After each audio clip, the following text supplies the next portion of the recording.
Hora de voltar lá para Brasília. Aline Beckett nos aguardando para trazer um outro assunto importante, porque o STF começa a julgar queixa-crime apresentada pelo ex-presidente Jair Bolsonaro contra André Janones. A Aline volta já para trazer mais informações a respeito disso para a gente. Já a gente fala com a Aline para ela trazer o fato a respeito dessa notícia para a gente. Vamos então às análises? Vamos inverter dessa vez, começando com as análises. Cristiano Vilela. Olha, Lívia, eu vejo que nesse sentido a manifestação do ministro André Mendonça, ela vai na linha de entender que a imunidade parlamentar, ela acabaria abrigando essas declarações por mais fortes, por mais contundentes que essas declarações venham a ser.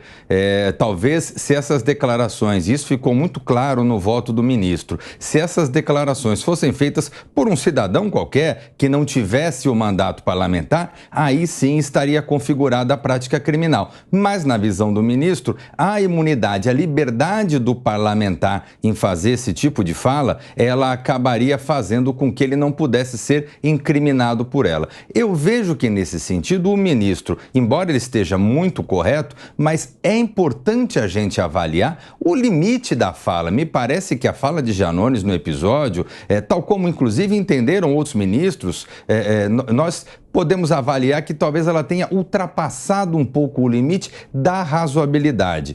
Não apenas se valendo de fatos, mas fazendo efetivamente ofensas no campo moral, o que, no meu entendimento, poderia até ultrapassar os limites da imunidade parlamentar. Mas a decisão de André Mendonça, ela vai na linha do voto inaugurado pelo ministro Cristiano Zanin e ela vai no sentido de entender, portanto, que não há crime na fala do deputado Janones. Bom, o Cristiano Vilela já contou mais ou menos, além da análise, contou mais ou menos os fatos para a gente a respeito dessa decisão, pelo menos do ministro André Mendonça, do STF, mas ainda assim a gente quer ouvir em detalhes a notícia com a Aline Beckett. Aline.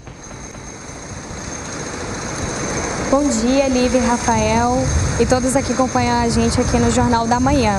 Bom, o ex-presidente Jair Bolsonaro alegou que sofreu o crime de injúria e calúnia por parte do deputado federal André Janones. Essa queixa-crime, ela foi apresentada por Bolsonaro no ano passado por conta de algumas declarações em que Janones o chamou de ladrão de joias, miliciano e o responsabilizou pelas mortes por Covid-19. A Procuradoria-Geral da República recebeu a queixa e o STF iniciou o julgamento em plenário virtual.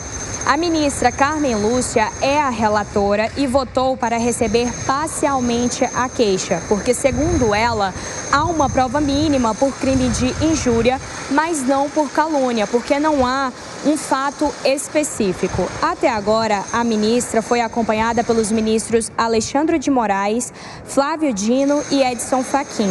Os ministros André Mendonça, que, como bem disse, foi indicado por Bolsonaro para o cargo na Suprema Corte, e Cristiano Zanin, rejeitaram a ação, alegando que as declarações de André Janones, elas são protegidas pela imunidade parlamentar. O julgamento dessa ação está previsto para terminar hoje, Lívia. Muito obrigada, Aline Beckett. Bom trabalho para você aí em Brasília.